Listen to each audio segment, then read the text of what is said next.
Bismillah, elhamdülillah, ve salatu ve selamu ala men la nebiyye ba'dahu ve ba'd. Esselamu aleyküm ve rahmetullahi ve berekatuhu. Allah Azze ve Celle'nin izniyle icma konusunu devam ettiriyoruz. Bu sohbetimizde bir iddianın cevabını vereceğiz inşallah. Bazı insanlar söylüyorlar ki Resulullah sallallahu aleyhi ve sellem vefat ettikten sonra Müslümanlar, sahabeler icma ettiler. Kur'an-ı Kerim'in kitap haline getirilmesi üzerinde. Ve bu da icmanın hüccet olmasının delilidir. Bunun üzerine inşallah konuşacağız. Bu iddianı edenler normalde Osman radıyallahu anh'ın uygulamasını delil getiriyorlar. Ben konunun başına ilk önce değineceğim. Ondan sonra inşallah o hadisi okuyacağım biiznillah. Hadisin Arapçası biraz uzun olduğu için sizleri yormuyorum. Direkt tercümesini okuyorum. İmam Bukhari sahihte 4976 nolu rivayette buyuruyor ki bize Ebu'l Yaman anlattı, bize Ebu Şuayb haber verdi. Bize Şuayb haber verdi. Zuhri'den şöyle dedi, bana İbn-i Sabbak haber verdi ki vahiy yazanlardan biri olan Zeyd bin Sabit radıyallahu anh dedi. Ebu Bakır bana Yemame ehlinin ölüm haberini yolladı. Yani biliyorsunuz Ömer radıyallahu anh Yemame'de şehit olanların çoğunun hafızlar olduğundan endişelenerek Ebu Bakır radıyallahu anh'ın yanına geliyor, olayı anlatıyor. Ondan haber veriyor Zeyd bin Sabit radıyallahu anh'u. Diyor ki Ebu Bakır bana Yemame ehlinin ölüm haberini yolladı. Yani sonra beni kendi huzuruna çağırdı. Onun yanına gittim. Yanımda Ömer vardı. Ebu Bakır bana dedi. Gerçekten de Ömer benim yanıma gelip şöyle dedi. Gerçekten de Yemame günü insanların katli öldürülmesi çoğalmıştır ve gerçekten de ben korkuyorum ki Kur'an hafızı olan garilerin farklı gazvelerde, savaşlarda kendi yerlerinde katli çoğalsın ve Kur'an'ın çoğu onların ölmesi sebebiyle unutulup gitsin. Yalnız senin onu sizin onu toplamanız istisnadır.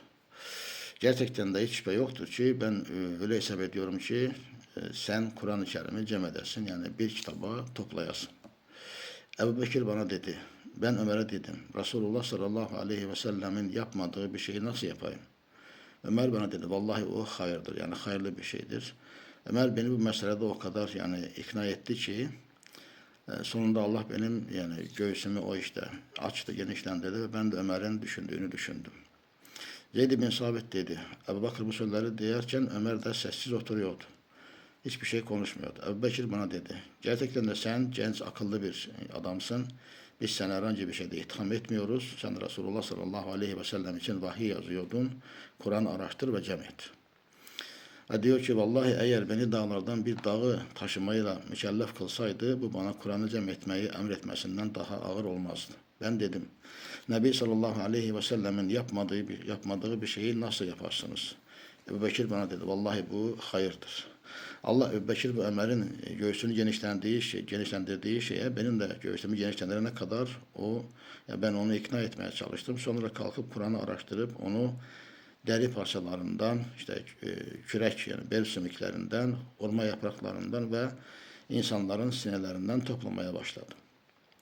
Yani rivayet budur, devam ediyor. İmam Bukhari'nin sahihinde 4976 nolu hadistir. Yani burada icma nerededir? Ömer radıyallahu anh, Ebu Bekir radıyallahu anh'a konuyu anlatıyor, ona danışıyor. Onu ikna ediyor. O da çağırıyor. Zeyd bin Sabit'e bunu emrediyor. Kur'an-ı Kerim'i toplasın. Sahabenin icma etmesi nerededir burada? Bu birinci rivayetimiz. İkinci rivayet İmam Bukhari, Tirmizi, Ebu Ya'la ve İbn Hibban'ın rivayet ettiği bir hadistir. Biz Sünen Tirmizi'den 3104 nolu rivayeti size inşallah okuyacağız. Diyor ki bize Muhammed İbni Beşşar anlattı, dedi bize Abdurrahman İbni Mehdi anlattı, dedi bize İbrahim İbni Sa'd anlattı, Zuhri'den, Enes'ten. Bir gün Huzeyfe radıyallahu anh Osman İbni Affan'ın yanına geldi. O Şam ehliyle birlikte, Iraklılarla birlikte Ermeniye ve Azerbaycan'ın fethine hazırlanıyordu. Yani onu da belirteyim ki buradaki sözü geçen Ermeniyeci var. O Ermenistan gibi tercüme olunsa da bildiğimiz günümüz Ermenistan'ı değildir. Azerbaycan topraklarının bir parçasıdır. Ondan bahsediyor. Zaten konuyla ilgili eski kaynaklara bakarsanız bunu orada görebilirsiniz.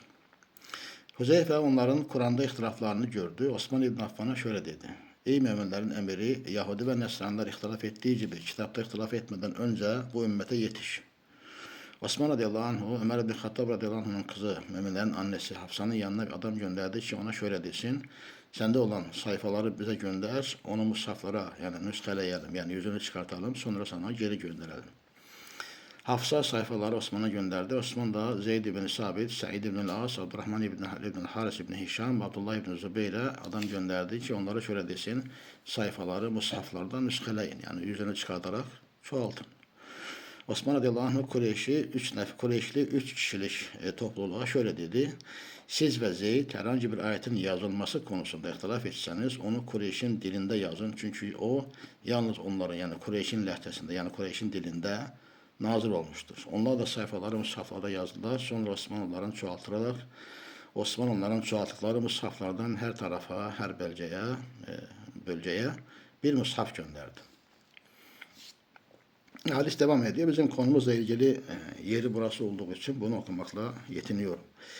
Yani burada da nerededir sahabenin icma etmesi?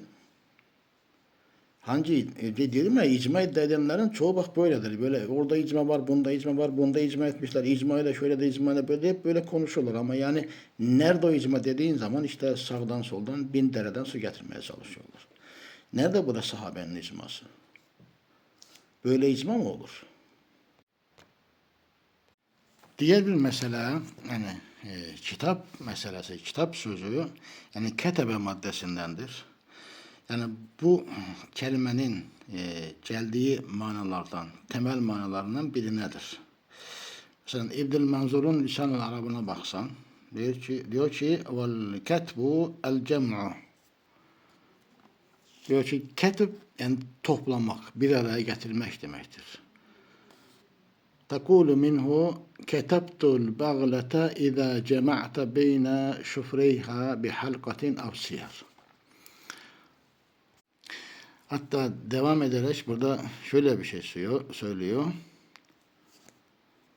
Vel ketibetu ma cumi'a felem yenteşir.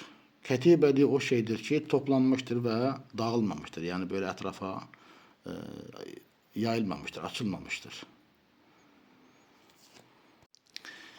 Yani devamında da şöyle diyor. Vel ketibetu cema'atul hayli iza agarat. Yani bu diyor ki ketibe yani bir toplu yani bir sürü atın böyle yani hücuma atıldıkta savaş atıldıkça yürüyor ona diyorlar diyor. Yani ona değil deniyor. Vel ketibetu el ceyşu. Ketibe diyor ordudur. Ve fi hadisi Sakife nahnu ansarullahi ve ketibetul İslam. Sakife hadisinde diyor şöyle geçer. Biz Allah'ın ensarları ve İslam'ın ordusuyuz. El ketibetu el qit'atul azimetu minel ceyş. Yani diyor ki katibe yani ordudan olan büyük bir topluluktur. Yani demem o ki ketib zaten yani bir araya getirmek, birleştirmek, toplamak, cem etmektir. Birbirine eklemek demektir. Zaten bu kitapta bu mana var zaten. Bu sahabenin yaptığı da zaten kitabın gereği olan bir şey. Burada herhangi bir teşriden söz edilmiyor. Herhangi bir icma yoktur burada. Yani ne yapmak istiyorsunuz? Neyi elde etmeyi hedefliyorsunuz? Böyle bir şeyle bu kadar büyük bir meseleye delil getirilir mi ya? Bir de icma iddia ediyorsunuz. Hiçbir hadiste icma yoktur. Bir hadiste Ebu Bakır radıyallahu anh bir sahabeye emrediyor Kur'an-ı Kerim'i topla. Diğerinde de sayfaları mushaflara koyuluyor. Bu onunla da mesele bitiyor yani. Burada icma yoktur. Sahabe icma etmişse şöyle yapalım diye bir şey yok zaten burada. İcma kelimesi bile yok. İcma manası bile yok. Yani neye dayanarak bunu söylüyorsunuz? Vallahi yani gerçekten acayip. Yani insanlar önce itikad ediyorlar. Ondan sonra itikatlarına kitap ve sünnetten yani ellerinde olan şeylerden delil bulmaya çalışıyorlar. Önce delile bakın sonra itikad edin. O zaman doğru yolda olursun. O zaman da böyle yalan konuşmaya, batıl konuşmaya, haksız konuşmaya da ihtiyacınız olmaz zaten. Kendi itikadınızı doğru çıkarmak için, ispat etmek için. Kur'an ve sünnet ne diyorsa odur. İcma da zaten Kur'an sünnette olan ayet ve hadis üzerinde olursa icmadır. Ki böyle bir şey olduğu zaman hiç kimse de ona bir şey demez diyelim. 10 bin kişiydi sahabe. Allah hepsinden razı olsun. Hepsi toplandı bir ayet üzerinde. Çünkü ayet ne diyorsa odur. Yani bunda kabul edilmeyecek ne vardır? Ayetin söylediği üzerinde birleşiyor. Zaten Müslümanların yani imanı da bu yönlendir. Ayet ve hadis ne diyorsa onun üzerinde birleşmek.